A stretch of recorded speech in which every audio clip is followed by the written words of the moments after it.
मैं रिपीट कर देता हूँ बेटा कि एक सर्टेन फॉर्मूला था कि एक ऐसे एक पॉपुलेशन है जिसके अंदर 65 मीन है सुक्रोज का और स्टैंडर्ड डेविएशन 25 है। हमने इसी पॉपुलेशन के अंदर पोर्शंस ढूंढने थे, डिफरेंट ऐसे प्रोपोर्शंस ढूंढने थे जिसके अंदर 85 से ज्यादा सुक्रोज थी, 45 से कम सुक्रोज थी और 45 और 85 के दरमियान में थी। हमने फॉर्मूला अप्लाई किया, ये वाला फॉर्मूला हमने अप्लाई किया, is equals mean of sample minus mean of population divided by standard deviation of population divided. ठीक है, ये हमने किया, हमारे पास आंसर ये आ गया 0.80।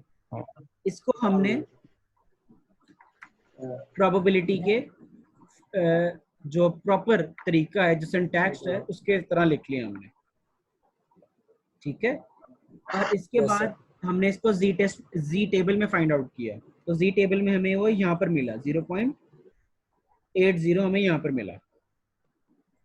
इसको हमने 0.5 में से माइनस किया तो हमारे पास आंसर आ गया ये डिजिट्स में है। और अगर हम इसको परसेंटेज में बात करें तो हमारे पास जो कंसंट्रेशन बनती है जो कि ग्रेटर देन 85 है वो 21% बनती है परसेंटेज। ठीक है, नंबर्स में वो हमारे पास इतनी बनती है, स्कोरिंग में और परसेंटेज में हमारे पास इतनी बनती है।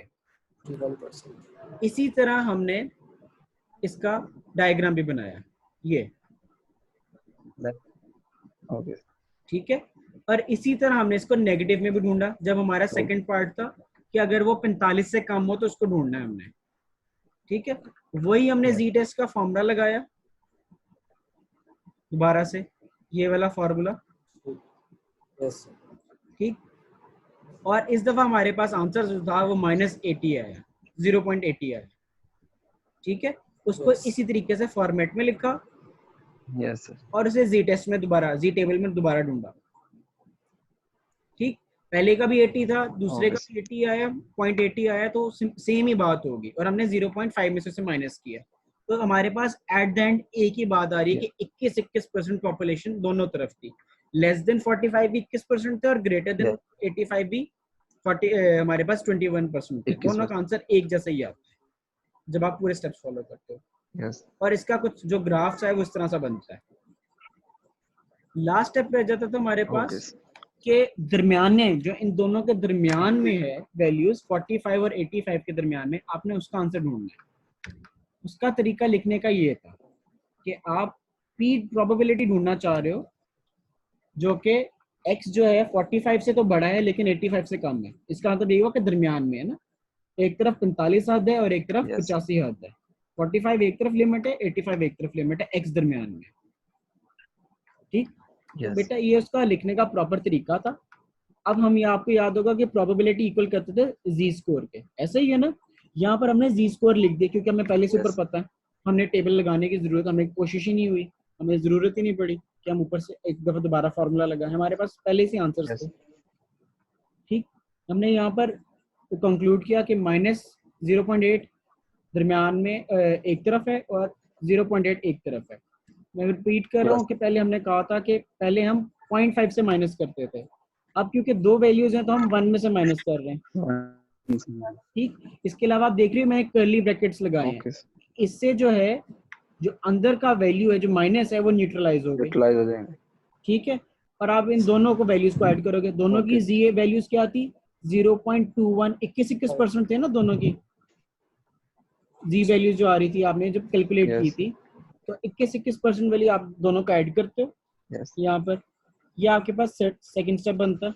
आपके पास आंसर आता है 0.4238, इसको आप 1 में से माइनस करते हो। जब आप इसे 1 में से माइनस करते हो आपके पास ये आंसर आता है। ठीक है, यही आपका आंसर है। न्यूट्रलाइज वाला तरीका बता दें जरा।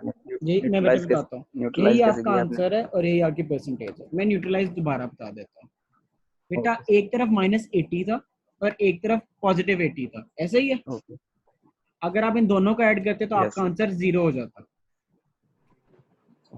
ऐसे ही है ना हमजा, ऐसे ही होता है ना, minus positive same value add कर तो 0 हो जाता है। हमने करली ब्रैकेट, ये बड़ा Okay. ब्रैकेट लगाया, स्क्वायर ब्रैकेट लगाया, और हमने सपोज कर लिया कि ये Okay. माइनस नहीं है, ठीक है, और हमने इनको Okay. आपस में ऐड ठीक किया। आप ठीक है इनको ऐड करेंगे, आपके पास ये वैल्यू आएगी, और आपने इनके जी स्कोर को ऐड करना है। जी स्कोर याद है ना हमने कैसे ठीक है देखा है, यहाँ से हमने देखा है, यस सर जी टेबल से देखिए और वो -5 से भी हो रहा था, तो उसकी ये वैल्यूज आ रही थी।